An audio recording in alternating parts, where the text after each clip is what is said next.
Bueno, buenos días. Vamos a empezar. Recuerden que la semana pasada comenzamos a ver técnicas de diseño de pruebas, específicamente de caja negra. Vimos dos técnicas, clases equivalente y valores límite. Vamos a continuar viendo las técnicas, nos faltan tres. Esta técnica que vamos a empezar a ver ahorita se llama combinación por pares.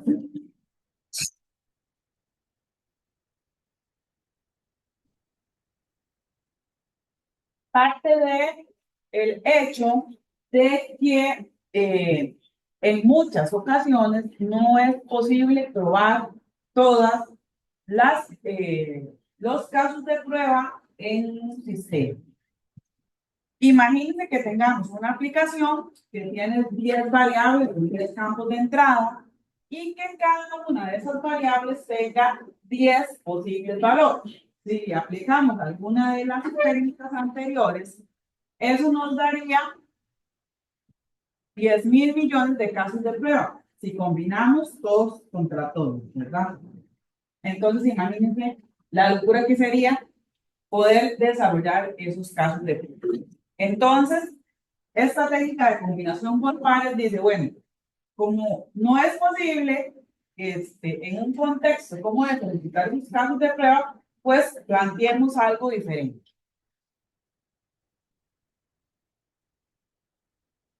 Y entonces lo que dice es, bueno, ahorita lo que vamos a hacer es que entonces vamos a generar un conjunto de casos de prueba en el cual estén representadas al menos una vez las combinaciones de pares de variables, o sea, que vamos a combinarlas en parejas. Si aplicamos esta técnica al contexto anterior, en donde teníamos 10 variables y 10 entradas para cada variable de 10.000 millones de casos de prueba, vamos a obtener con esta técnica alrededor de 177 casos de prueba. Obviamente, entre más casos de prueba, la reducción va a ser más significativa. Cuando son poquitos casos de prueba, pues obviamente la técnica no va a reducir tantísimo el número de casos de prueba. ¿Cuáles son los pasos? Bueno, primero, identificar cuáles son las variables, cuáles son los valores posibles para cada variable. Les dije al comienzo de la clase anterior que es posible combinar técnicas. Entonces, si tengo un dominio o una cantidad de valores posibles muy amplia para una variable, puedo aplicar, por ejemplo, valores límite o clases de equivalencia para identificar o para disminuir el número de valores para cada variable. Luego, generamos la combinación de pares de variables, analizamos posteriormente si hay alguna combinación inválida y luego, si se presenta alguna combinación inválida, entonces hay que eliminarla y reemplazarla por alguna combinación que sea válida, pero eso hay que hacerlo con mucho cuidado. Vamos a ver el ejemplo.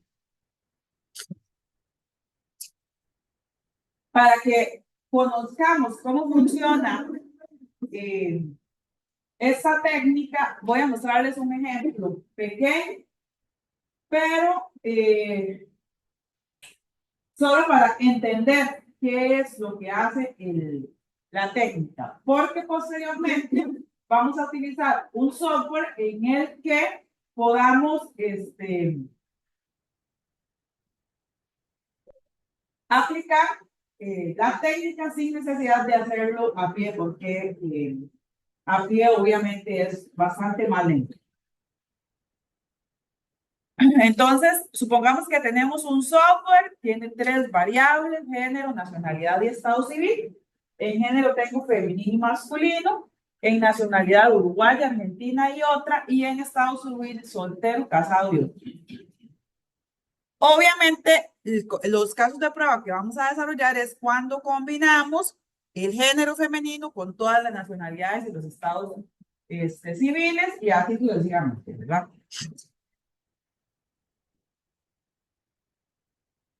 Para saber cuántos casos de prueba necesito, entonces multiplico la cantidad de valores posibles para cada variable. En el caso de género tiene dos valores, nacionalidad 3 y estado civil también 3. Entonces, si multiplicamos 2 por 3 me da 18 casos de prueba. Eso ya lo sabíamos con las otras técnicas.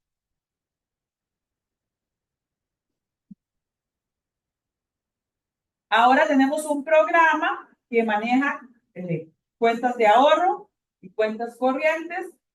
La moneda de esas cuentas puede ser colones o dólares. Y las operaciones que puedo realizar son depósitos o retiros.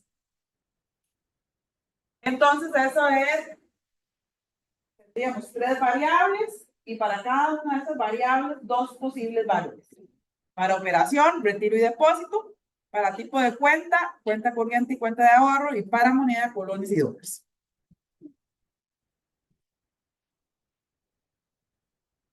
Para saber cuántos casos de prueba necesito, en este caso serían 8. 2 por 2 por 2, 8 casos de prueba.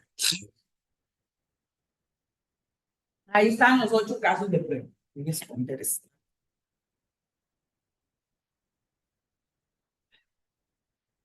8 casos de prueba. Ahí están todas las posibles combinaciones. Retiro con cuenta corriente y colones, retiro con cuenta corriente y dólares, retiro con cuenta de ahorro y dólares, retiro, ¿verdad? Y esas son todas las posibles combinaciones.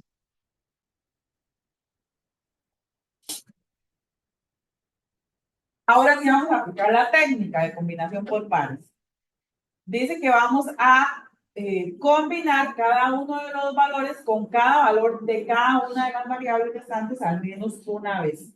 Ahí vamos a crear una tabla donde tomamos las columnas de 2 en 2 y sus elementos se combinan de todas las formas posibles. Entonces, vean que lo que estoy haciendo aquí es que tengo la columna operación y la combino con tipo de cuenta. Luego tengo operación y la combino con moneda.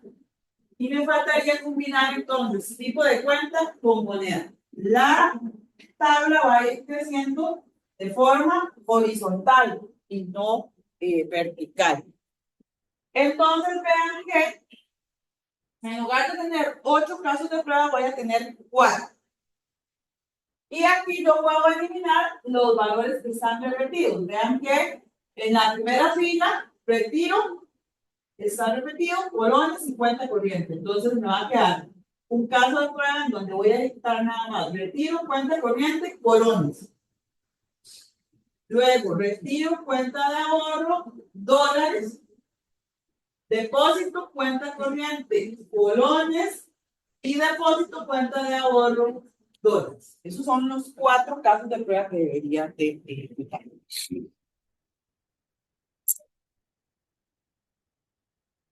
Entonces ahí está ya la reducción.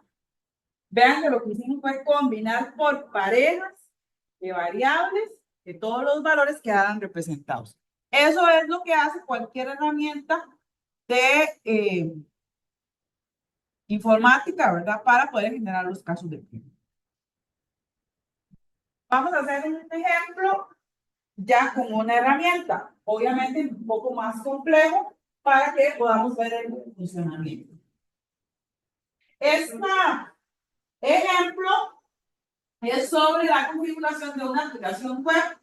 Dice que hay que ingresar el sistema operativo. Tenemos 4 sistemas operativos posibles, los navegadores, que son 5, las resoluciones de pantalla, que serían 3, las configuraciones de color, que también serían 3, y el idioma, que serían 5 valores. Eso me da 900 casos de pruebas.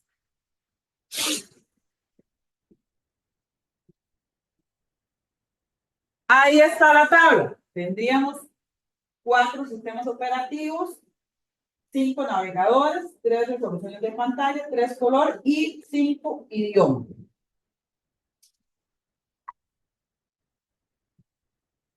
Vamos a utilizar esta herramienta que se llama Pathways.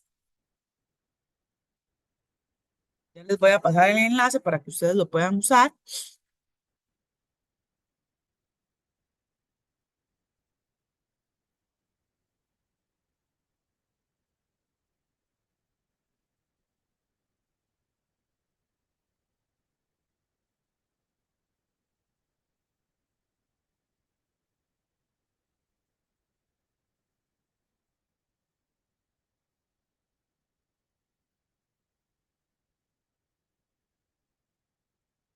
Ella aquí trae digamos que un ejemplo, tiene tipo, tamaño, formato, tipo de sistema, el sistema de archivos y la compresión si es verdadero o falso. Em, y si generamos, pues nos va a generar ahí. Esto es lo que hay que, ¿sí? Ay, es que donde le di, eh, se quitó el duplicado. Ahí.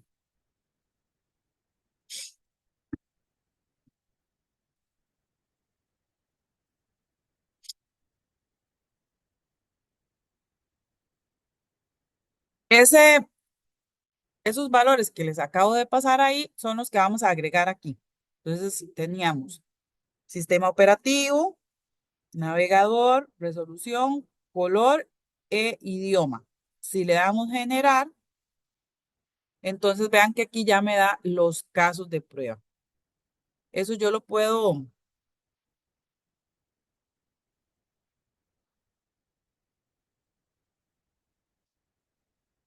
exportar a un archivo TXT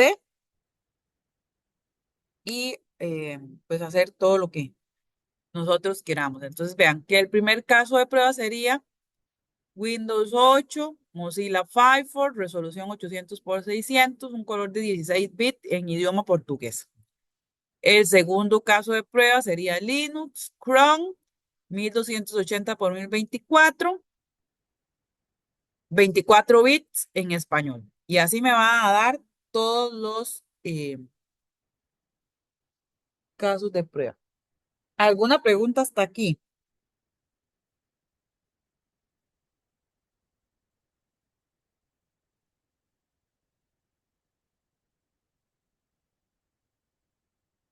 Ok.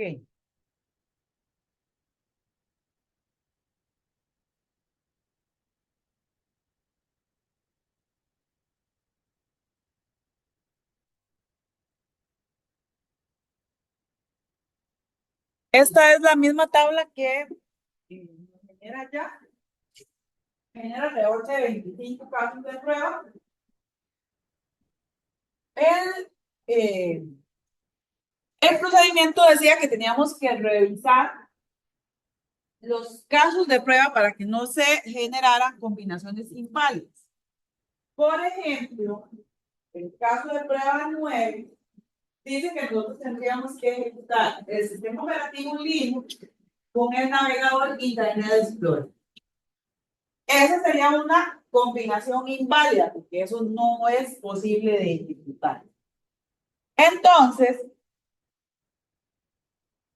el procedimiento nos dice, bueno, el caso de prueba 9 es inválido.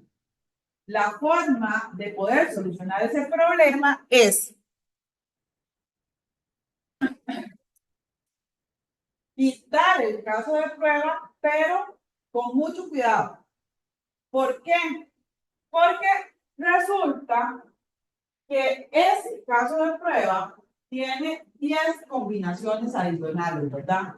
Porque recuerden que combinamos por pares de variables. Entonces hay combinaciones que estamos perdiendo. ¿Qué es lo que deberíamos hacer en este caso? Bueno, entonces, eliminamos el caso de prueba 9, pero lo que nos está generando conflicto es el sistema operativo con el navegador. Entonces vamos a mantener el sistema operativo Linux con un navegador que sí podamos ejecutar como Firefox y un caso de prueba adicional que sería el Internet Explorer y un sistema operativo que sí podamos ejecutar. Entonces, sí lo podemos eliminar, pero con cuidado. Ya no tendríamos 25 casos de prueba, sino 26. ¿La reducción sigue siendo significativa? Sí, porque teníamos que ejecutar 900 y ahora solo 26, perdón. Sí, queda claro. Sí lo puedo eliminar, pero con cuidado.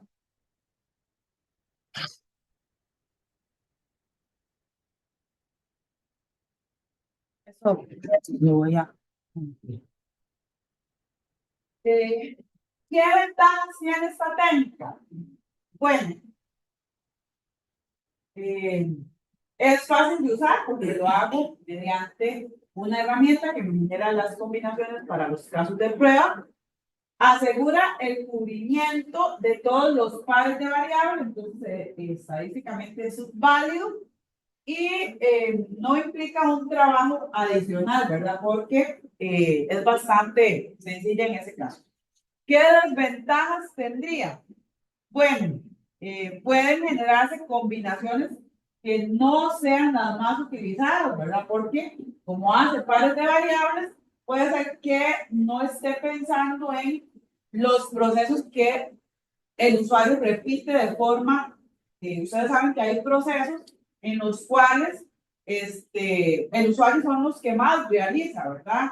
Esta combinación, pues obviamente puede dejar de lado ese tipo de procesos. Y lo otro es que podríamos obtener combinaciones inválidas, ¿verdad? Como en el ejemplo de Internet Explorer y Linux.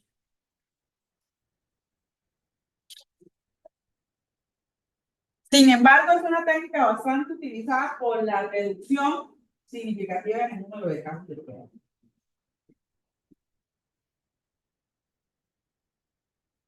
Siguiente técnica, tablas de decisión.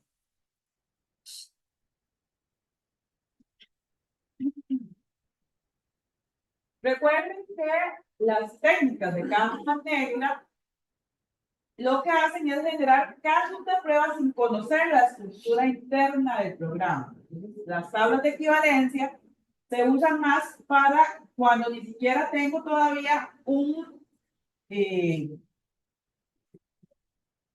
formulario, sino que los puedo definir los casos de prueba desde el requisito, ¿verdad? Todavía no tengo ni siquiera tan claro cómo va a ser la pantalla. Lo que hace es generar una matriz, una tabla de decisión, donde vamos a listar las condiciones y las acciones y una columna que representa las combinaciones. Generalmente lo que buscamos con esta técnica es poder dar una estructura lógica al programa.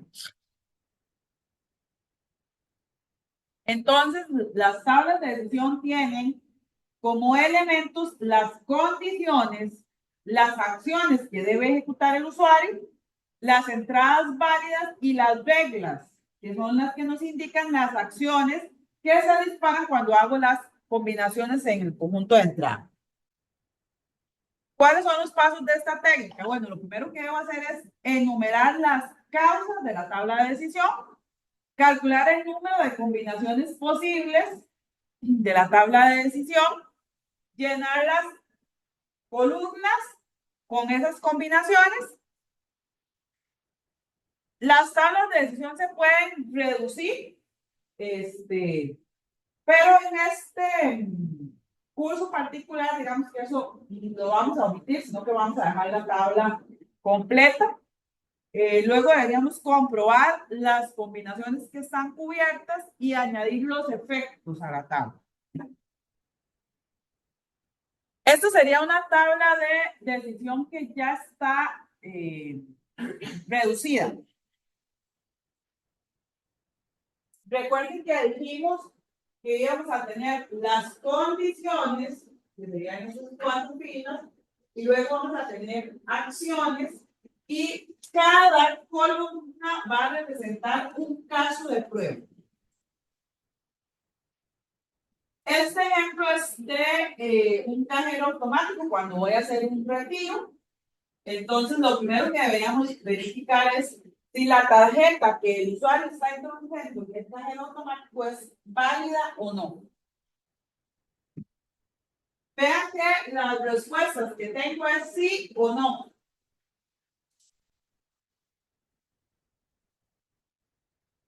Posteriormente, lo que el usuario hace es digitar el PIN. Entonces, lo que tenemos que validar es si ese PIN es válido o no.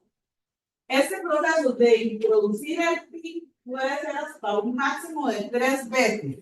Si el usuario digita 3 veces la contraseña mal, la tarjeta es retenida, ¿verdad? Entonces, esa es otra condición. Y luego, cuando voy a hacer el retiro, si lo que tengo es 100,000, intento sacar 200,000, ¿verdad? Entonces, no hay un balance adecuado para hacer ese. ¿Qué acciones van a suceder cuando sucede alguna de esas combinaciones? Bueno, si la tarjeta es inválida, la rechaza. Si el PIN es inválido, le dice que lo reingrese. Si digita 3 veces el PIN de manera incorrecta, retiene o guarda la tarjeta. Si el balance no está bien, le dice que reingrese un monto correcto. Y si el monto es adecuado, entonces dispensa el equipo. Les di que esta tabla está reducida porque en realidad este ejemplo es bastante sencillo. Si la tarjeta no es válido, no importa lo que venga en cualquiera de estas tres. El resultado siempre va a ser el mismo, independientemente si el PIN es válido o no es válido. En realidad ni siquiera es necesario que ejecute estas condiciones. Simplemente la salida siempre va a ser rechazar la tarjeta.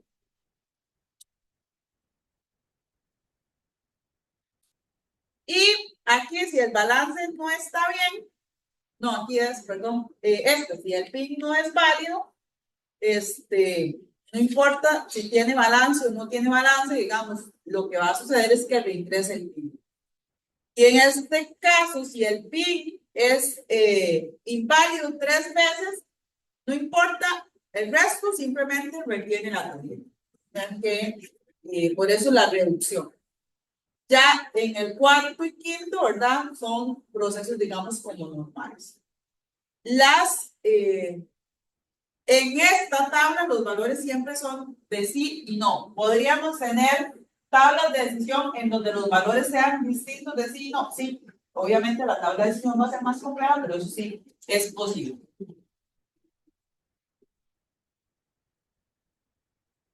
Entonces, en este ejemplo, al menos deberíamos de ejecutar 5 casos de prueba.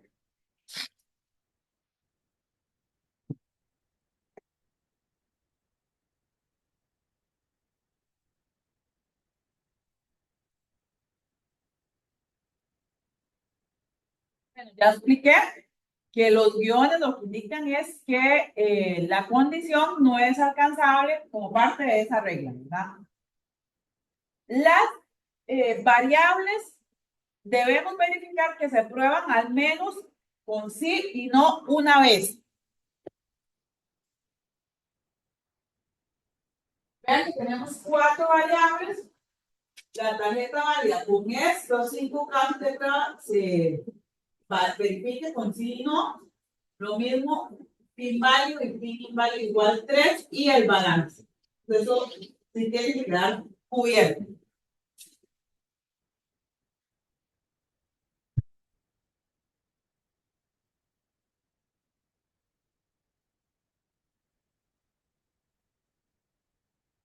Como les dije, hay tablas de decisión más complejas y con esta técnica también podemos combinar con otras técnicas. En el siguiente ejemplo voy a mostrarles cómo podemos combinar las tablas de decisión, por ejemplo, con valores límites.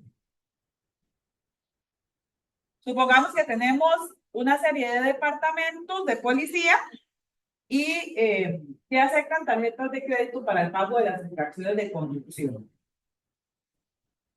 En este ejemplo, entonces lo que vamos a hacer es verificar ese proceso de cuándo se comete una infracción. Aquí también tengo 5 condiciones. Que la licencia esté ok, o sea, que no esté vencida o que no tenga, por ejemplo. Si tiene una orden de arresto de esa persona, si el registro del vehículo está bien, si el vehículo también está bien, y luego en exceso de velocidad es donde vamos a aplicar valores límites. Vean que estamos estableciendo que si el exceso de velocidad está entre 1 y 10, no pasa nada. Si está entre 11 y 20, va a haber una multa de 75. Si está entre 21 y 25, de 150. Y si es mayor que 25, de 250. Y además se va a generar una orden de arresto. Vean que estamos combinando las tablas de decisión con valores límites. Aquí, si la licencia no está bien, entonces se genera una orden de arresto.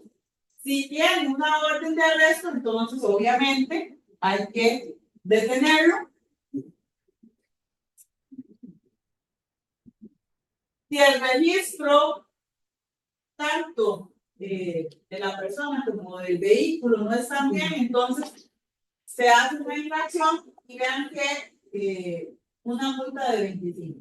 En estos otros 2 casos también se genera una multa de 200.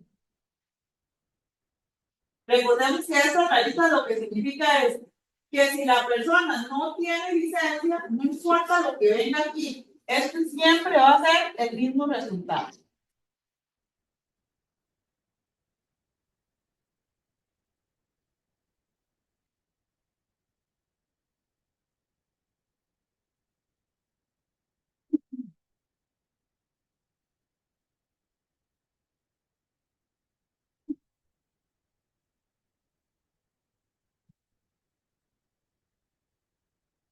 Aquí estamos verificando, ¿verdad? Que se pruebe con sí y con no.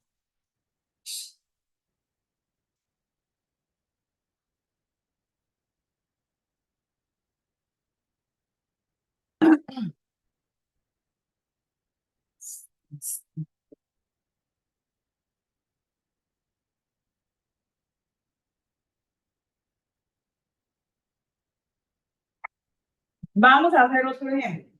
Dice que cuando un cliente de una empresa paga dentro de 30 días y la cantidad que está comprando no supera el stock, se va a realizar una factura con descuento y se envía la mercadería solicitada.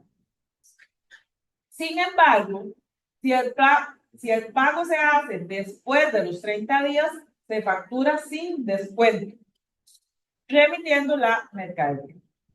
Las mismas condiciones se emprenden si se trata de un cliente nuevo, cualquiera que sea el plazo de pago. Si no existe la cantidad suficiente en stock y se trata de un cliente de la empresa que paga dentro de los 30 días, se factura con descuento, realizando la entrega de la cantidad en stock y deja pendiente el resto del pedido. Si el cliente fuera nuevo, no se practica descuento alguno. En caso de que el pago no se efectuara dentro de los 30 días, cualquiera que sea el cliente, el tipo de cliente, se procede de la última manera. Si un cliente que compra por primera vez solicita una cantidad mayor de mercadería que la que hay en stock, cualquiera que sea el plazo de pago, no se le practica descuento alguno, se le remite la cantidad en stock y se deja pendiente la diferencia. ¿Cuáles serían ahí las condiciones?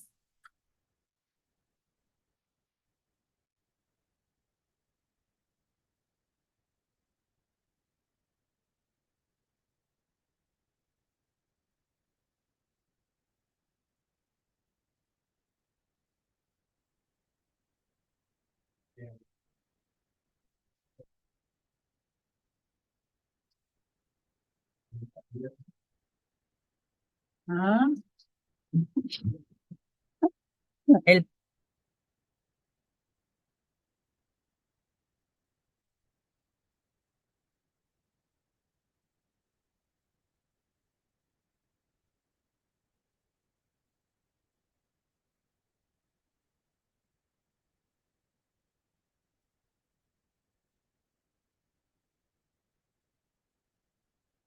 Digamos que es como el plazo de pago. ¿Qué otra cosa? El tipo de cliente.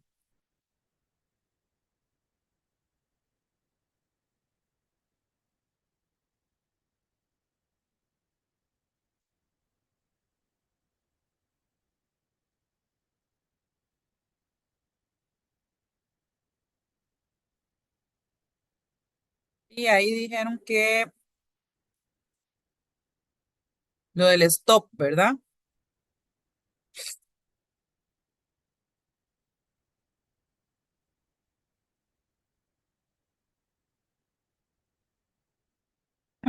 Aquí está, entonces, las tres condiciones o causas. Si es un cliente de la empresa, el plazo de pago y que la cantidad sea menor o igual al stop. ¿Cuáles son los efectos? Bueno, que se facture con descuento o que se facture sin descuento. Que se envíe la mercadería solicitada, que se envíe solo lo que hay en stock y que se deje pendiente la cantidad solicitada menos stock. Esos son los efectos que pueden suceder. Ese sería el paso número uno, identificar las causas y los efectos. Luego tendríamos que saber cuántos casos de prueba yo necesito. ¿Cómo hago para saber cuántas combinaciones pueden ser? Bueno, dice que si todas las causas o las condiciones son de valores sí y no, entonces, ¿es un cliente de la empresa? Sí, no. ¿El plazo de pago es menor o igual a 30? ¿Sí o no? ¿Verdad? Siempre la respuesta es sí o no. En las tres causas de este ejemplo, los valores son sí o no. Entonces, sería 2 porque la respuesta es sí o no, o los valores, elevado al número de causas. En este caso son 3, 2 a la 3, 8 casos de prueba. ¿Estamos de acuerdo? Si en alguna de las variables o de las causas tuviera más valores, entonces supongamos que se pueden 3 valores para esa variable, entonces sería 3 a la 1 por 2 a la 3, suponiendo que aquí hay una cuarta variable y que esa variable tiene 3 posibles entradas. Eso sería, digamos, como otra forma.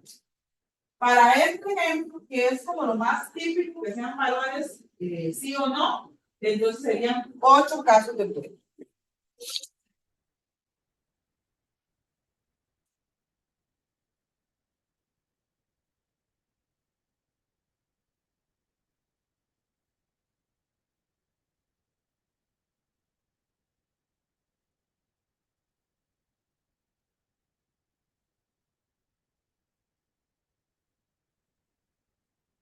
Entonces ahí tenemos 8 casos de prueba. ¿Cómo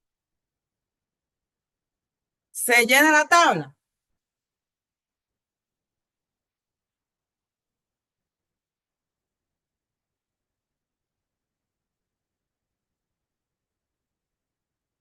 Generalmente la cantidad de casos de prueba que vamos a tener es 4, 8, 16, 32, ¿verdad? Porque es 2 a la alta. Entonces, y como son valores de sí y no, lo que vamos a hacer es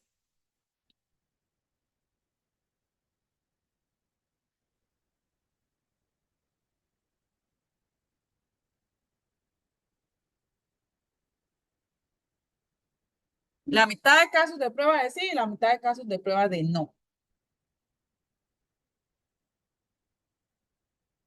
Aquí vamos a mantener igual la mitad, pero de 2 en 2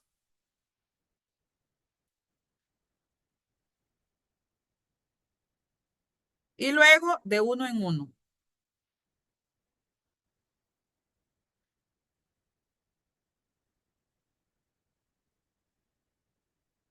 Y ahí ya queda lleno, todas las combinaciones están hubiera.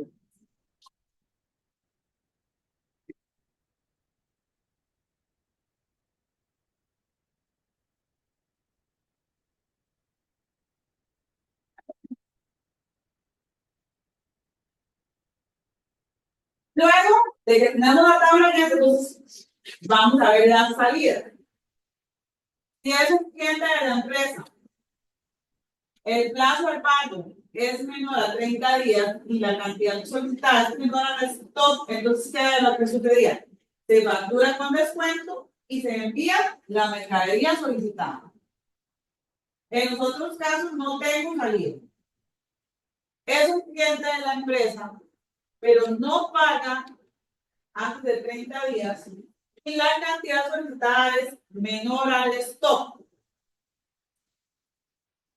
Entonces, se factura sin descuento y se envía la mercadería solicitada.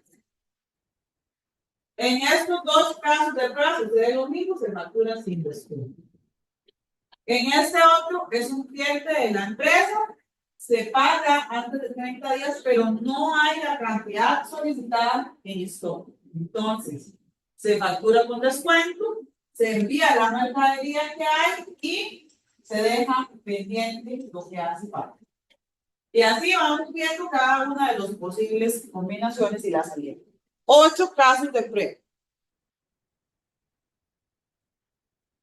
Vean que aquí los casos de prueba están más enfocados al proceso, ¿verdad? ¿Qué es lo que debería de probar yo como proceso?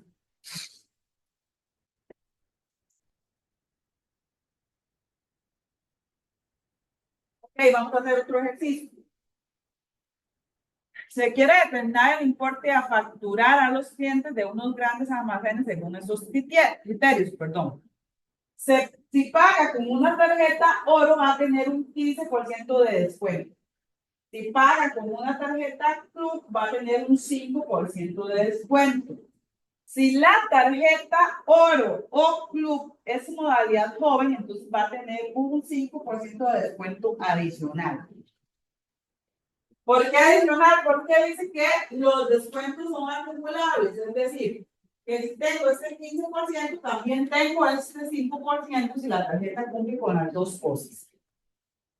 Entonces, ¿cuáles serían ahí las causas?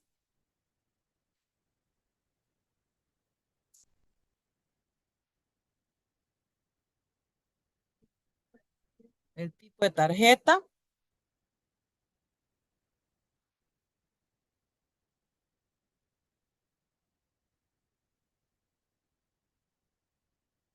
Yo lo dividiría en tarjeta oro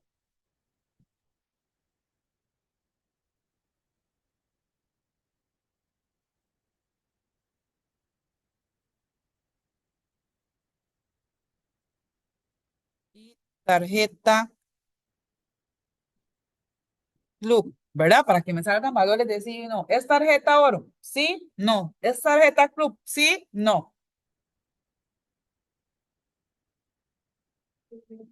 Y la modalidad.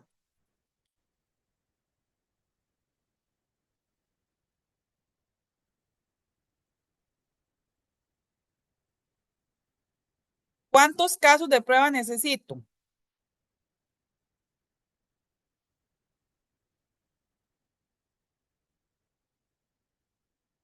¿Por qué 8?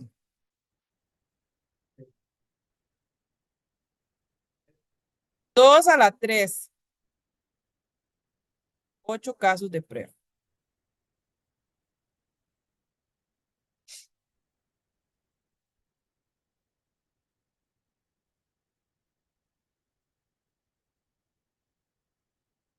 Y la salida sería 15% de descuento, un 5% y voy a agregar este 5% adicional porque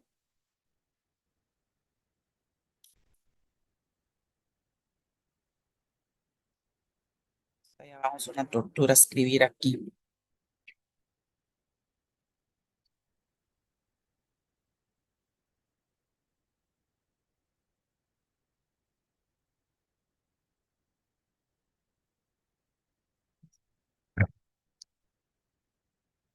Voy a escribir ahí encima el 1, 2, 3, 4, 5, 6, 7 y 8.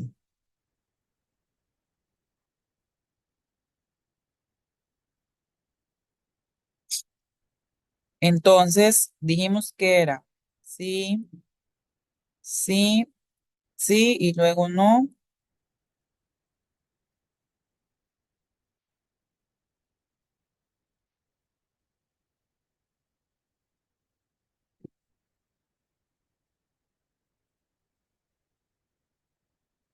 Y luego aquí sí, no, sí, no, sí, no, sí y no. Entonces, si la tarjeta es oro y la tarjeta es club, eso no es posible, ¿verdad? Esa sería una combinación inválida. Entonces no tendríamos en ese caso ninguna salida. El segundo caso de prueba sucede lo mismo, ¿verdad? Entonces aquí tampoco tenemos salida. En el tercer caso de prueba dice que es tarjeta oro y es modalidad joven. Entonces vamos a tener 15% de descuento y 5% de descuento adicional. En esto solo es tarjeta oro, entonces solo vamos a tener 15%. En el quinto caso de prueba tenemos una tarjeta club y modalidad joven, entonces vamos a tener 5 y 5. Luego vamos a tener solo tarjeta club, entonces ahí solo vamos a tener 5% de salida. En el caso de prueba 7 es una tarjeta de otro tipo. Ninguno de los dos, ni oro ni club, platino, o como quieran llamarle, es otro tipo. Entonces, no aplica salida. Y en el caso de prueba 8 tampoco tenemos salida. Preguntas hasta aquí. Esa sería una forma en la que podemos probar este sistema. 8 casos de prueba. ¿De acuerdo? ¿Preguntas?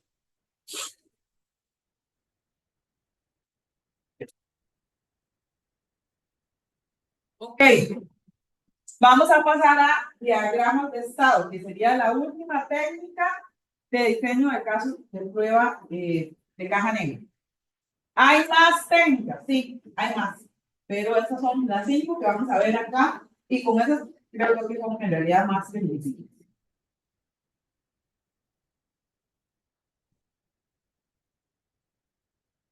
Casi todos sabemos que es una máquina de estados. Probablemente la hayan visto mucho con Oscar Víquez. O más de máquinas de estados. Oscar Víquez.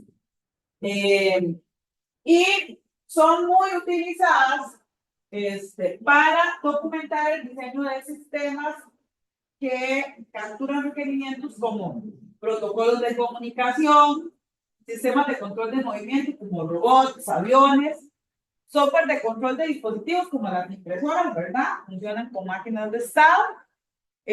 También se pueden utilizar para documentar ciclos de vida de entidades o ciclos de negocio.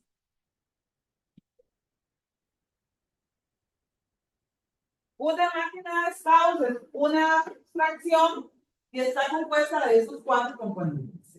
Los estados, las transiciones, que serían las líneas, estas, ¿verdad? Va de un estado A a un estado B, que hay una transición.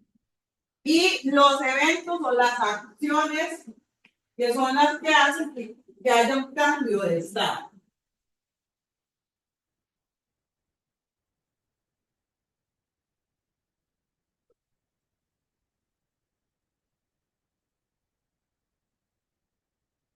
A ver un ejemplo de cómo podríamos utilizar los diagramas de estado para definir casos de prueba. Este es un ejemplo en el que hago una reserva. Podría ser una reserva en un hotel o, ¿verdad? No sé, en este caso particular está pensado para una reserva de tiquetes aéreos. Entonces dice que lo primero que debo hacer es proporcionar la información, que sería la ciudad de origen, la ciudad de destino, la fecha, la hora de salida y el destino.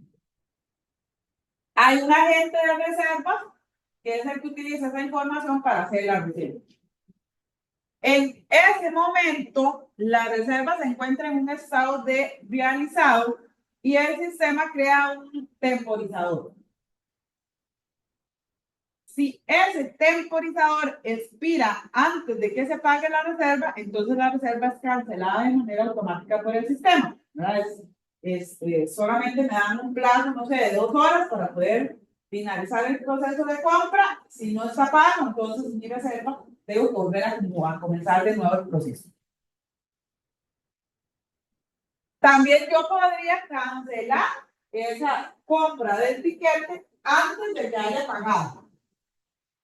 ¿Verdad? Entonces dije, no, ya no quiero reservar, entonces dejo. Puede ser que la cancele después de que la haya pagado y antes de que se imprima el tiquete. O sea, generalmente cuando se imprime es cuando yo ya estoy ahí en el aeropuerto, ¿verdad? Entonces, en ese transcurso de antes de viajar, yo puedo llamar a la aerolínea y decirle, bueno, es que tuve un problema, se enfermó mi abuelita, ya no puedo ir. Entonces, ¿verdad? Voy a cancelar ese viaje. Puedo cancelarla después de que se pague y después de que se imprima el tiquete. Ahí también lo puedo cancelar. Entonces, esos serían los estados de realizado, mail, el de pagado, el de impreso, el de entregado. Recuerden que habían 3 opciones de cancelado, ¿verdad? Por no pagar, y es el temporizador el que me lo cancela. Cancelado por el cliente, cancelado por el cliente después de pagado y cancelado después de recibido el tiquete. Y eso lo vamos a dibujar en un diagrama de estados. Entonces, el primer estado es cuando el usuario proporciona la información y pasa a un estado de realizada la reserva. Y recuerden que automáticamente se inicia un temporizador de pago.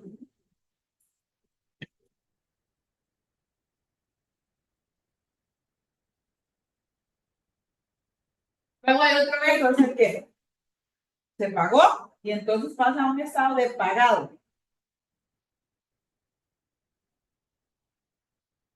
Luego hay un estado de impreso. Y este es como el flujo normal, usado, ¿verdad? Ya voy, imprimo el etiquete y uso ese etiquete, ¿verdad? Ya finalizó el proceso. Este sería el flujo normal de un tiquete aéreo. Pero dijimos que también había otro que era cancelado.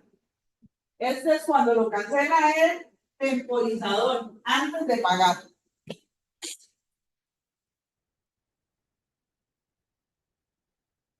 Otro es cancelado por el cliente.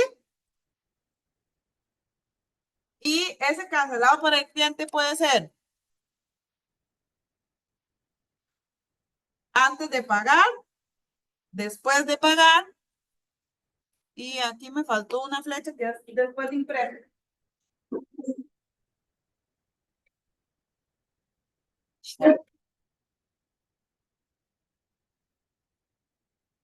Sería esta de aquí.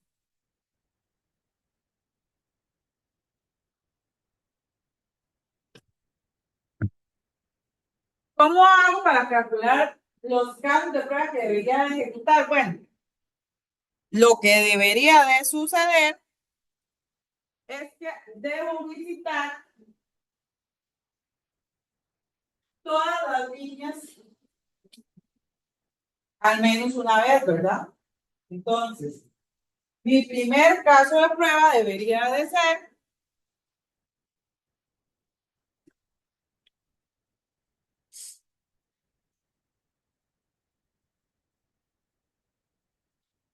cuando hago este caso de prueba, ¿verdad? Que era el flujo normal.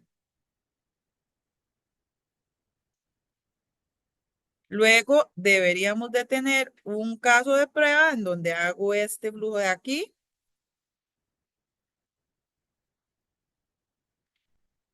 otro caso de prueba en donde hago este flujo de aquí.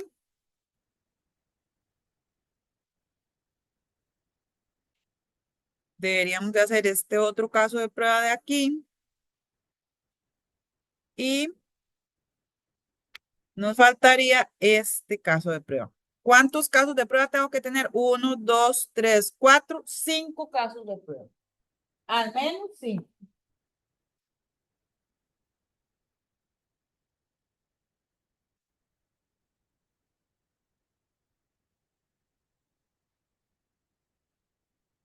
Aquí está la tabla de transfusión, ¿verdad? Que sería cómo puedo pasar de un estado a otro. Eso sería muchísimo más amplio que los casos de prueba. ¿Verdad? Y ahí estarían los cinco casos de prueba.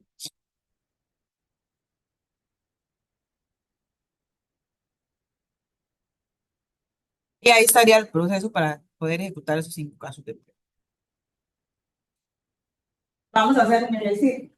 Dice que hay una lavadora que pasa por los estados de empalando, lavando o secando. Es como las lavadoras estas que son, las que están ahí en imágenes, las automáticas. En cualquier momento se puede abrir la puerta, de modo que al cerrarla, la lavadora continúa en el estado en el que se encontraba. O sea, que se está lavando y abre una puerta, cuando la vuelva a cerrar, ella sigue otra vez lavando, que era el ciclo en el que se encontraba. Entonces ahí tengo tres estados, ¿verdad? Enjuagar, lavar o secar. Son tres estados.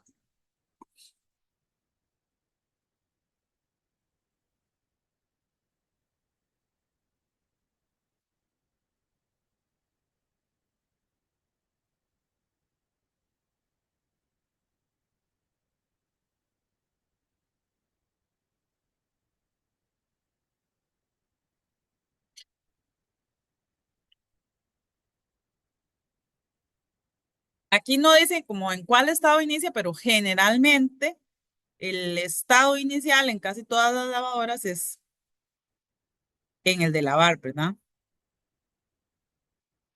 Luego, el proceso lo que hace es, digamos que un ciclo normal, enjuagar y luego secar y ahí termina.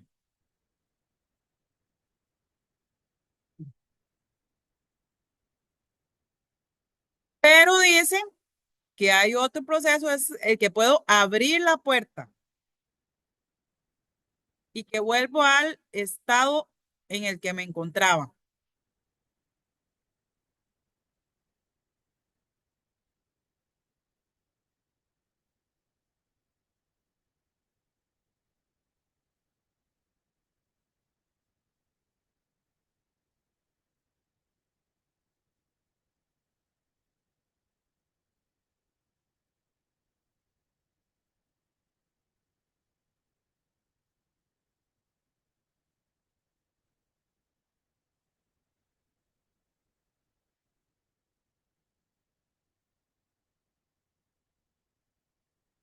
Ahí podríamos tener un único caso de prueba, ¿verdad? Lavar, abrir, enjuagar, abrir, secar, abrir, ¿verdad? Ahí dice todo con un caso de prueba, alcancé todas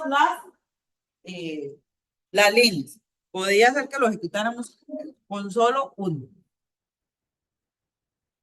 Eh, este puede ser un diagrama de estados, ¿verdad? En el que yo lavo, abro, cierro, ¿verdad? Puedo quedarme ahí varias veces en el ciclo, ¿verdad?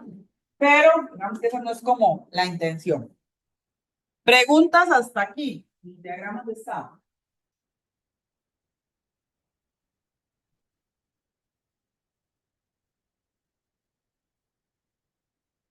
Vamos a resolver algunos ejercicios para que ustedes vayan aplicando las técnicas. Pueden trabajar si quieren en pareja o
Em, en esa pregunta viene una tabla de decisiones y vienen dos casos de prueba. Entonces, que sea miembro de la clase Citibank, entonces solo puede ser la regla 1, la regla 2, y que tenga una habitación Silver, entonces sería la regla 1. ¿Cuál sería la salida?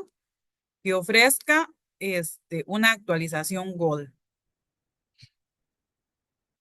Y la única que tiene esa respuesta es esta opción.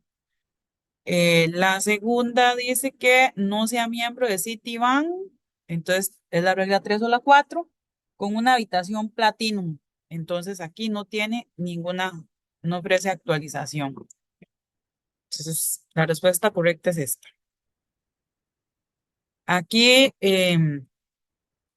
lo que me dan es un diagrama de estados, y entonces que cuántas pruebas se necesitan.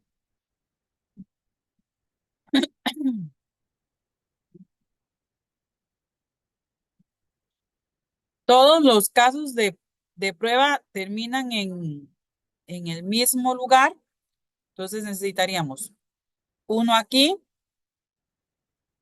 dos, tres y cuatro casos de prueba, ¿verdad? Que pase por todos los caminos.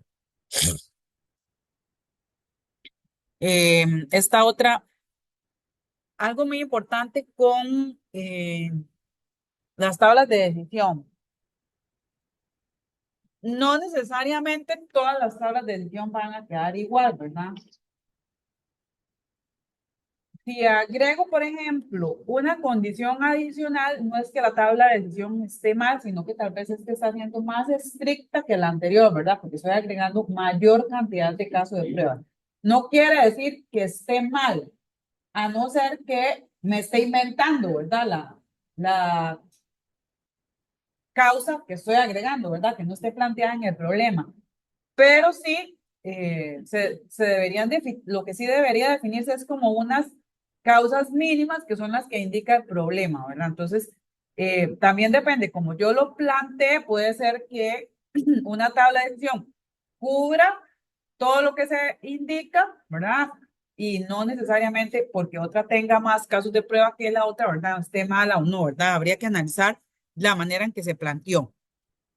Hay diferentes formas de plantearla, ¿verdad? Este es el ejemplo de la membresía premium, ¿verdad? Que recibe un 15% de descuento en la primera compra y lo del cupón. Voy a abrir este comentario porque aquí se ve mejor, ¿verdad? Entonces, aquí yo identifiqué dos causas, que es que se registre por primera vez y que el cliente use el cupón. Puede ser que haya alguna otra persona que haya agregado una tercera causa, como les digo, no quiere decir que esté mal. Y efectos también, puede ser que yo agregara que no hay ningún efecto. Este, y entonces en la regla 3 y en la regla 4, digamos, estaría activado esa salida. Aquí es el 15% de descuento y el cupón. 2 a la 2 me da 4 casos de prueba. Esa podría ser una posible salida. Por ahí vi algunos que agregaron una causa adicional, me daría 8 casos de prueba. ¿Esta tabla de decisión está mal? No, está cubriendo lo mínimo. La otra tabla de decisión está mal. No, está siendo más estricto que esta tabla, ¿verdad? Entonces, esta podría ser una posible solución. Y este otro, que era lo del empleado altamente productivo, entonces era las causas que fuera empleado altamente productivo, que fuera empleado encargado y que cumpliera una infracción. En efectos, yo solo puse plus de productividad y plus de encargado. Puede ser aquí que se agregara eliminar plus, está bien. Aquí están los 2 a la 3, 8 casos de prueba. En este caso no voy a tener salida, ¿verdad? Porque la infracción grave eliminaba cualquier cosa. Aquí tengo el plus de productividad y el plus de encargado. En este caso, la infracción grave eliminaba cualquier salida, igual en esta y igual en esta, ¿verdad? Por eso no tengo salida. Las 3 en N, no tengo salida. Y si solamente era encargado, aquí está la salida. Si solamente era altamente productivo, aquí está la salida. Eso sería lo que deberíamos de probar. Preguntas, comentarios con respecto a las pruebas de las técnicas de diseño de caja negra.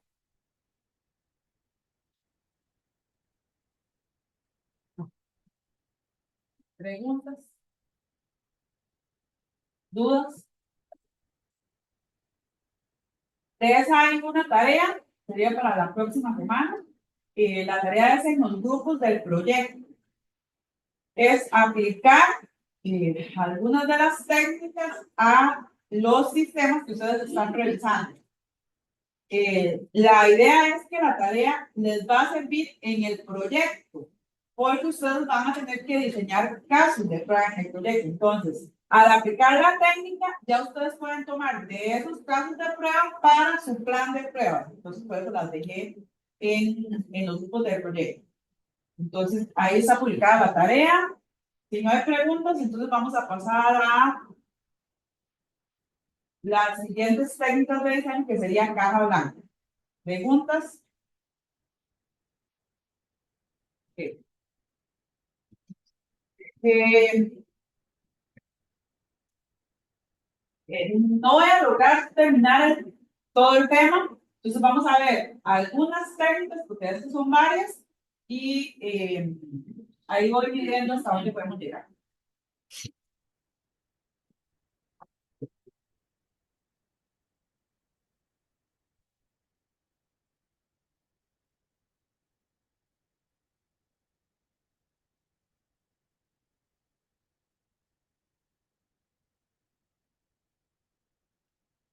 Esta cosa pararía porque listo.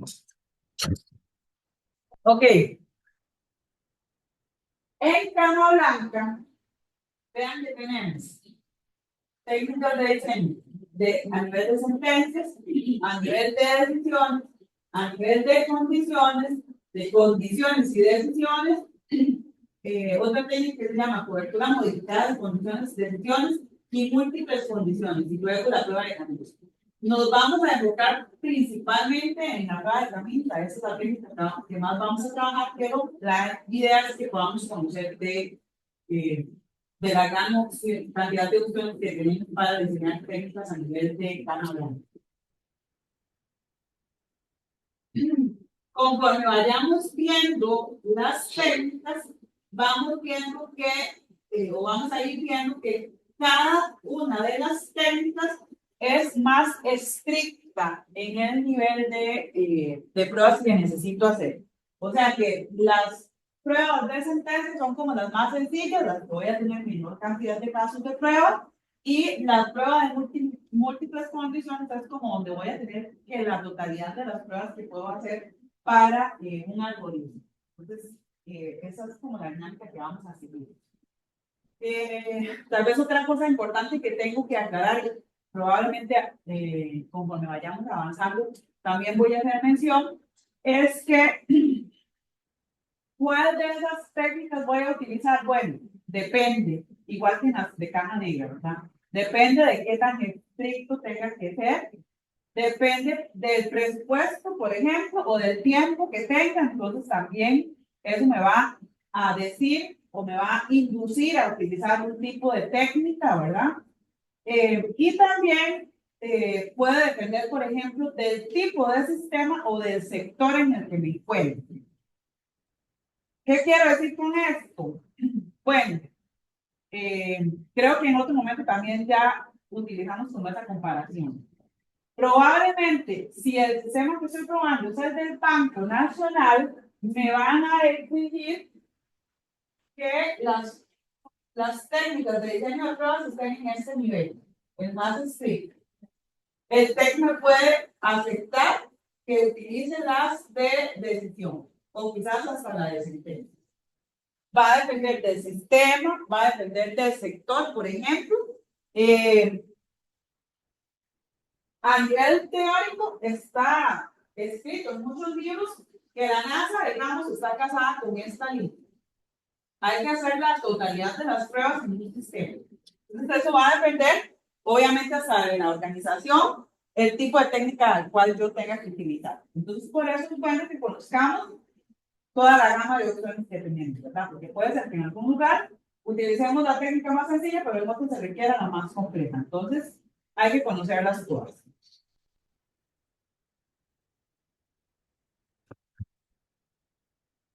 Para ubicar de nuevo, recuerden que teníamos 5 niveles, pruebas de unitarias, de integración, de sistema, de aceptación y de mantenimiento. Las pruebas de caja negra que fueron las que estuvimos viendo estaban en el nivel de pruebas de sistema, ¿verdad? Es donde estábamos ubicando. Hoy nos vamos a centrar en caja blanca, que están ubicadas en el nivel inferior, que son las unitarias.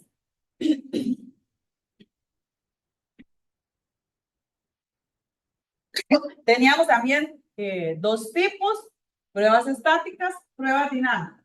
Entonces recuerden que estuvimos trabajando la semana pasada ya está en caja negra funcional. Y hoy entonces nos vamos a centrar en caja blanca, que está en el nivel de pruebas unitarias.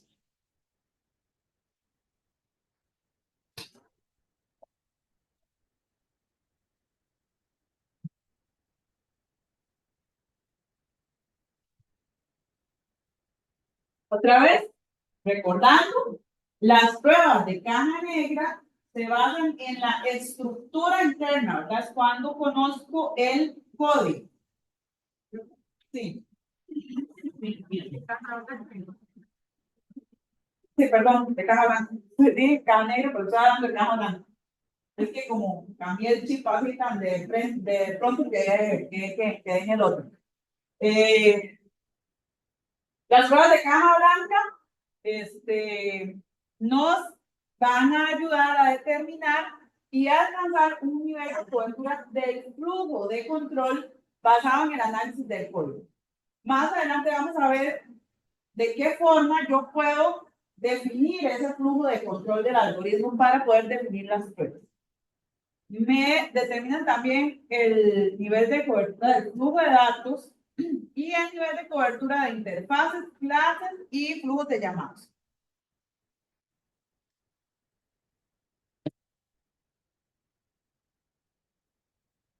Ya les dije que estas son las técnicas que vamos a ver y vamos a empezar a ver cada una de ellas. Las pruebas de sentencia.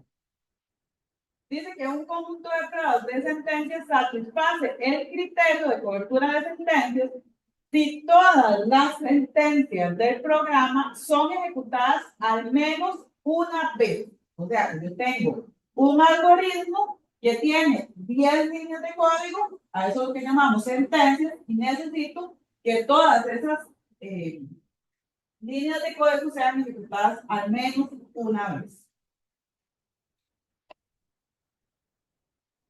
Un ejemplo, supongamos que tenemos un programa que determina si un año que recibe por parámetro es bisiesto o no.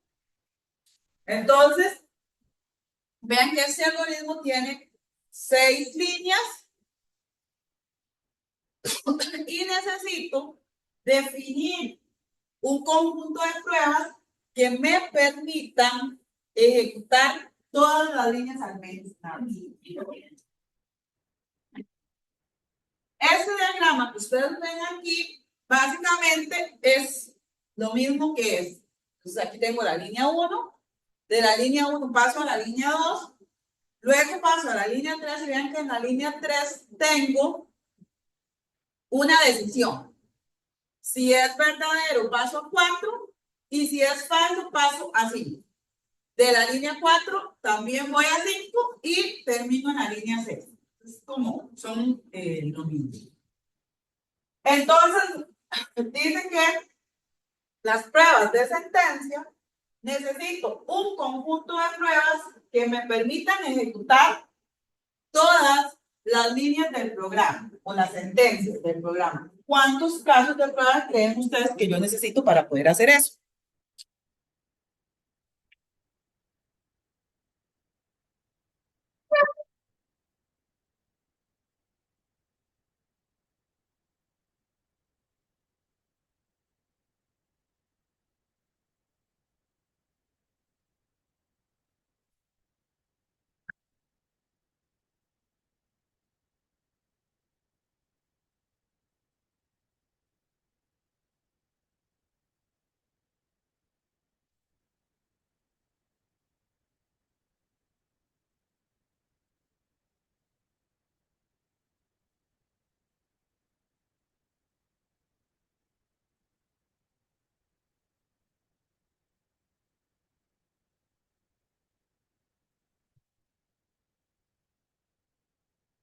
2, dicen por ahí.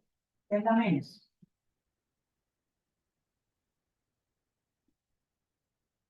Y es la más. ¿Por qué 2?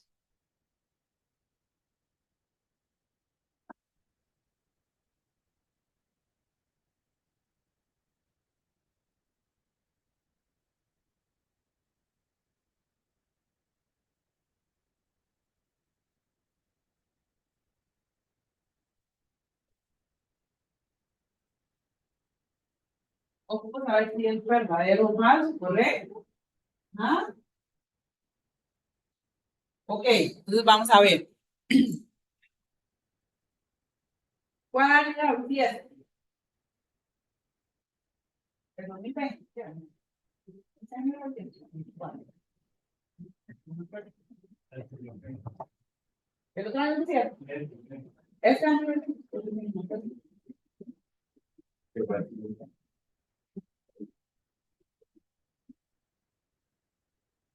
Así era, el 29 de febrero. Entonces, vamos a probar con el año 2024. Entonces, dice que paso por la línea 1, paso por la línea 2 y paso por la línea 3. ¿Es bisiesto? Sí. Entonces entro a 4. Y luego retorno B, que sería true, y finaliza el programa. Ejecuté todas las líneas del programa. Todas las sentencias.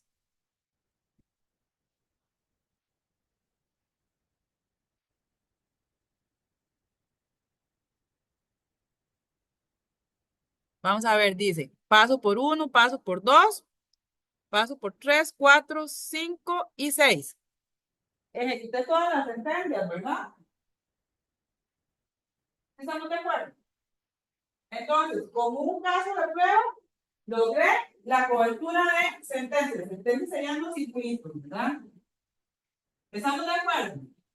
Necesitaba un caso de prueba para lograr cobertura de sentencias. ¿Estamos de acuerdo?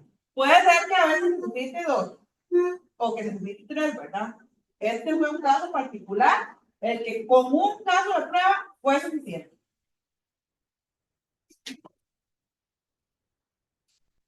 Ok, prueba de decisiones. Una decisión es un punto en el código en el que se produce una ramificación o bifurcación. O sea que tengo 2 o más caminos, ¿verdad? Puede ser que me vaya por el camino 1, por el camino 2, por el camino 3, etc. ¿En dónde voy a encontrar decisiones? Bueno, en los if, en los for, en los while, en los switch case, ¿verdad? Todos esos son decisiones. Puede ser que tenga decisiones simples, A mayor que B, A mayor que 10, A mod 2 igual a 0. Son decisiones simples. O puede ser que tenga decisiones complejas, en donde puedo tener AND o OR, ¿verdad? O ambos. Entonces dice que un caso de prueba satisface el criterio de cobertura de decisión si todas las decisiones del programa son ejecutadas por true y por false al menos una vez. La cobertura de decisión tiene una propiedad y es que es más fuerte que la cobertura de sentencia. ¿Qué quiere decir esto? Si un caso de prueba satisface la cobertura de decisión, también satisface la cobertura de sentencias, o sea que tiene una propiedad que es más fuerte, ¿verdad? Puedo decir que si estoy cumpliendo la cobertura de decisión, también estoy cumpliendo la cobertura de sentencias. Ok, el mismo programa. ¿Qué es lo que me dice la cobertura de decisión? Necesito que todas las decisiones sean evaluadas como verdadero y como falso.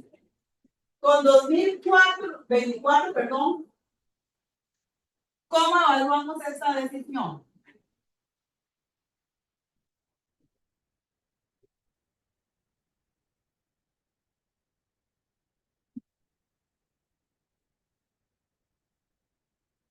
¿Como verdadera o como falsa?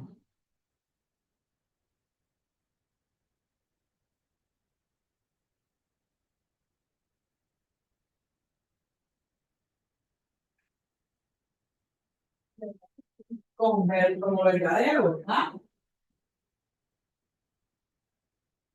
Y entonces dice que la cobertura de decisión necesitamos evaluar como verdadero y como falso. Entonces, ¿cuántos casos de prueba necesitamos para este proyecto? 2. Necesitaríamos un caso de prueba adicional donde evaluamos esta decisión como falso. Entonces, digamos, 2023.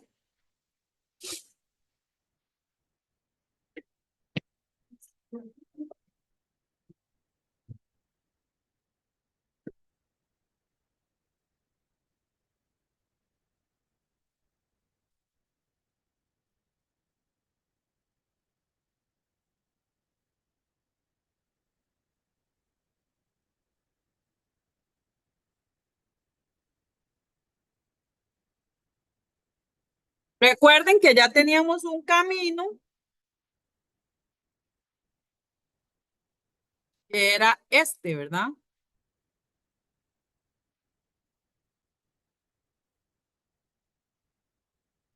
Ahora, por 2023, vamos a ir 1, 2, 3, pero 3 ahora es falso. Entonces no voy a entrar a 4, sino que me voy directo a 5 y termino. Entonces vean que con las sentencias, lo que me interesaba era que todos los círculos azules quedaran visitados. Pero con las decisiones me interesa que todas las líneas queden visitadas. ¿Estamos de acuerdo? Por eso agregamos un segundo caso adicional. Porque necesitamos que esta decisión también sea evaluada con falta. ¿Por qué dicen que si cumplimos con cobertura de decisión también estamos cumpliendo con cobertura de sentencia? Vean que el caso de prueba 1 es el mismo de cobertura de sentencia. Es más fuerte el criterio de cobertura de decisión porque está incluida la cobertura de sentencia. ¿Estamos de acuerdo? Preguntas hasta aquí. Sí.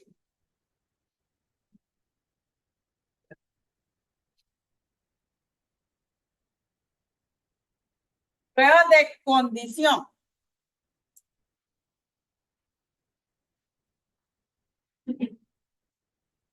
Las pruebas de condición consideran las condiciones atómicas. Recuerden que las decisiones están formadas por condiciones.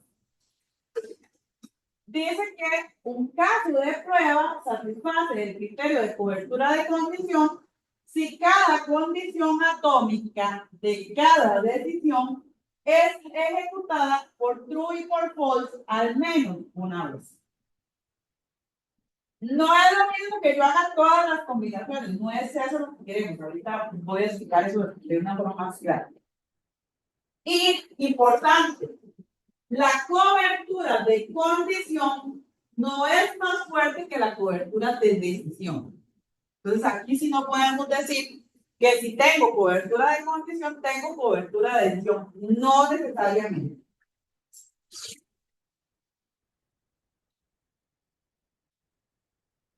Ok, ya dijimos que era una decisión, ¿verdad? Que eran los if, los while, los for, las decisiones están compuestas por una o más condiciones. Entonces, if X es una decisión con una condición. D y F, aquí tengo dos condiciones. D sería una condición, F sería otra condición. A o B y C igual a D, entonces A sería una condición, B sería otra condición y C igual de otra condición. 3 condiciones. A mayor que B, X más Y igual a menos 1 y D diferente de true. Aquí también tengo 3 condiciones. Las condiciones están separadas por or o por and.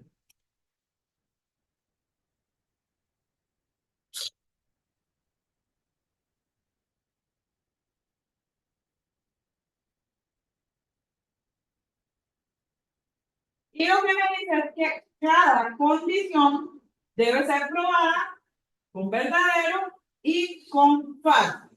Entonces, C igual a D debe ser probado con verdadero y también debe ser probado con falso. Y así sucesivamente.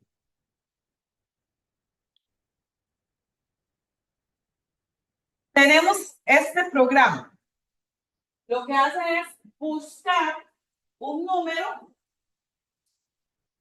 en una lista. Recibe la lista por parámetro, el tamaño de la lista y el valor que voy a buscar.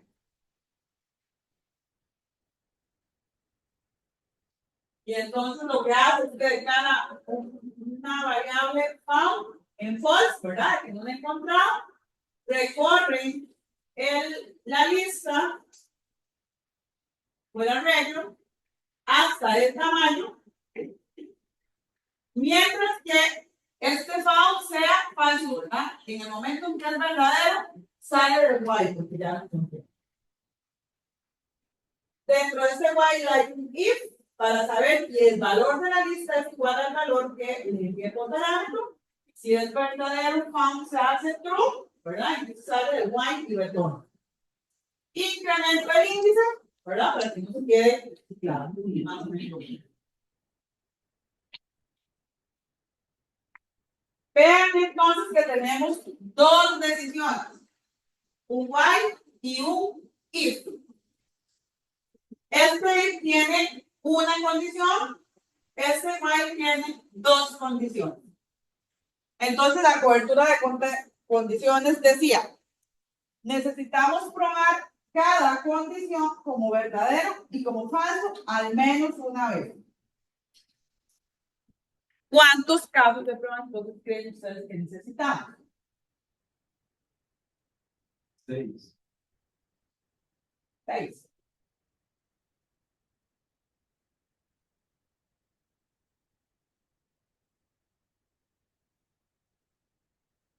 ¿Seguros? 6. 2 condiciones, 3 condiciones.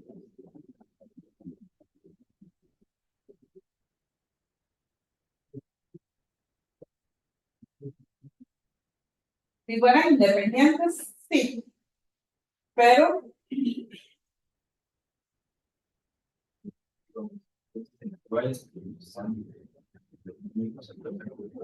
podríamos.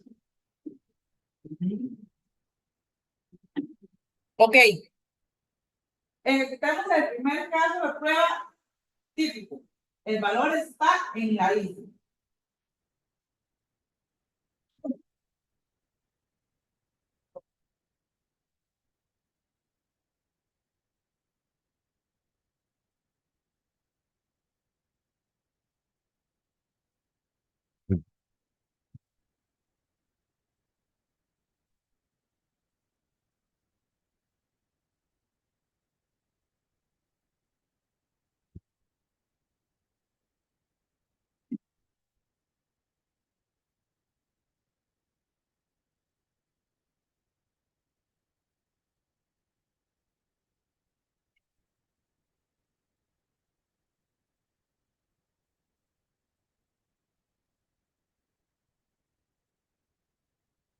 Ok.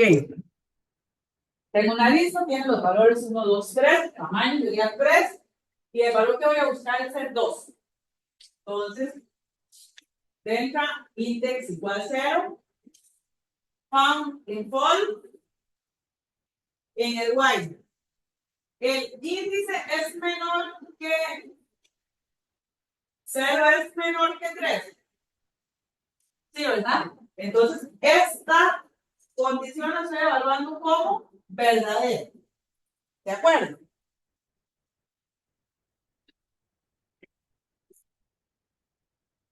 True. Y found, ¿verdad? Como estoy en negación, lo estoy evaluando como.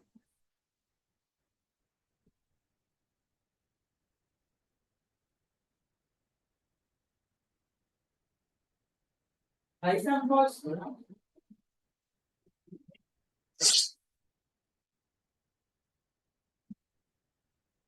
Pero como lo niego, los dos son verdaderos. Idénticos. La lista en la posición 0, 1 es igual a 2. No. Entonces ese lo estoy evaluando como falso.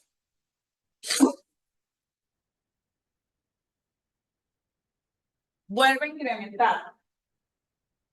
Entonces el índice ahora vale 1. 1 es menor que 3. Sí. Sigo evaluando como verdadero. Found sigue siendo false. Ahora, la posición 1 es 2. 2 es igual a 2. ¿Sí? Entonces ahora esta lo hago como true.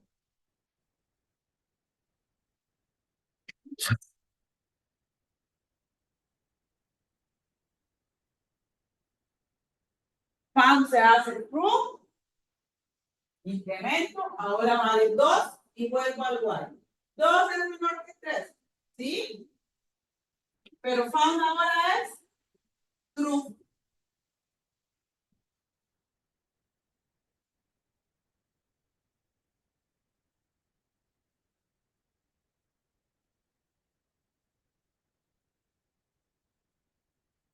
Igual, porque ya no se cumple el año. ¿Estamos de acuerdo? Ven que con un caso de prueba, esta condición se evaluó como verdadero y como falso. Y esta condición también ya se evaluó como verdadero y como falso. Solo nos falta esta. ¿Estamos de acuerdo? Entonces, ¿con cuál caso de prueba logramos evaluar esa condición como falso?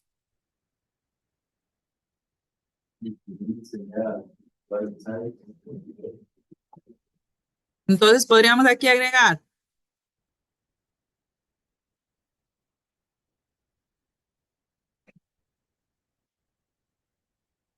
¿les parece que con algo así evaluamos esto como falso?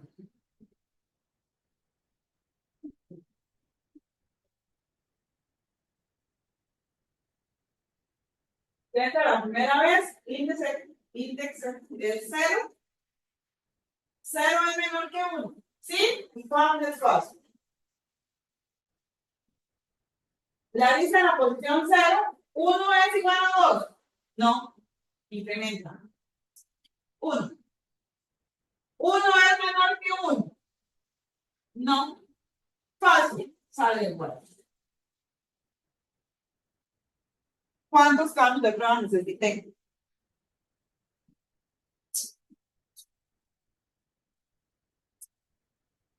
2. ¿Estamos de acuerdo?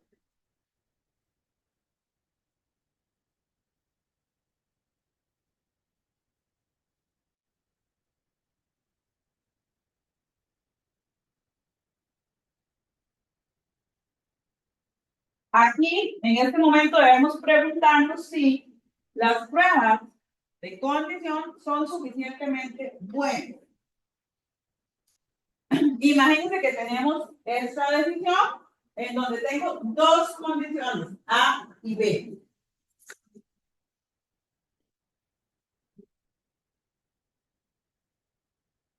La cobertura de condición lo que me dice es que debemos probar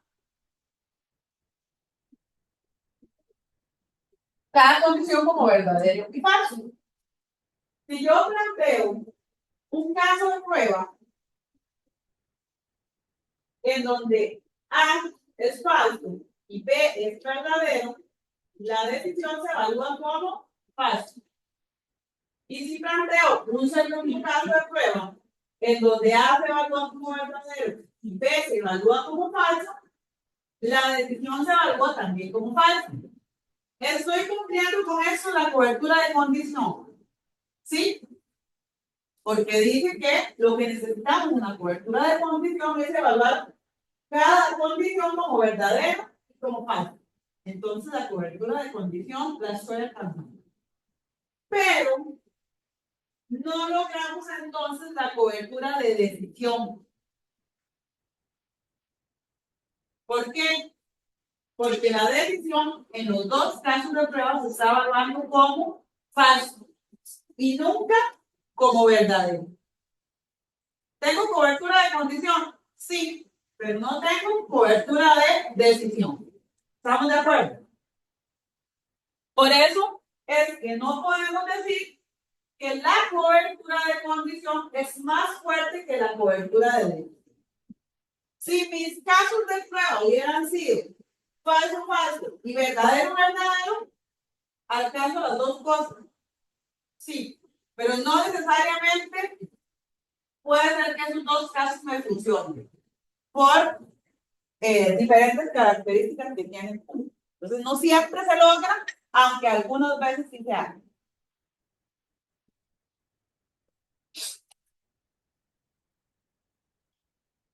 Ok, tenemos este fragmento de código. Dice que imprimo A. Si A es menor que 1, imprimo B. Luego imprimo C. Si B es menor que 2, imprimo D. Y imprimo E. ¿Cuántos casos de prueba necesito para alcanzar una cobertura de sentencia?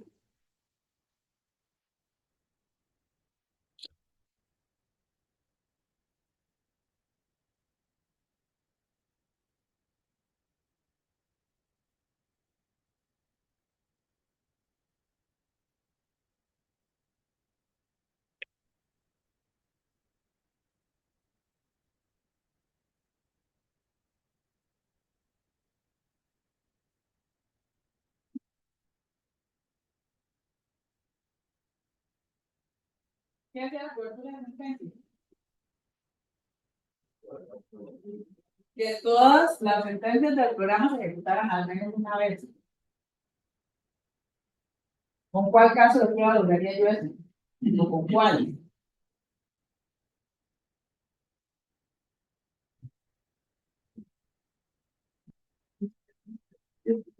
Ajá.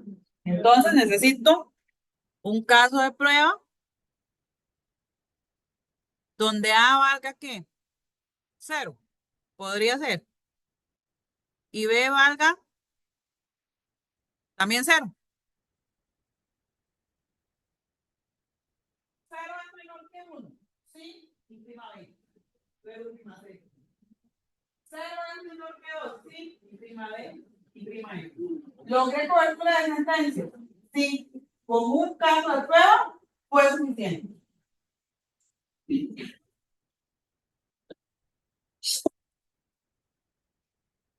El mismo algoritmo, pero dice que ahora queremos una cobertura de decisión. ¿Cuántos casos de prueba necesito?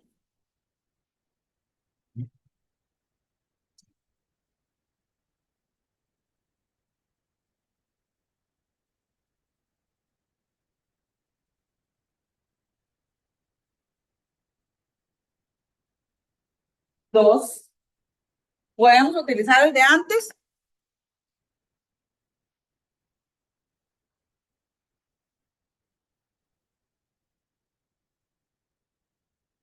Y ahora uno donde esta decisión se ha evaluado con false. Entonces, A igual 5, B igual 5. ¿Estamos de acuerdo?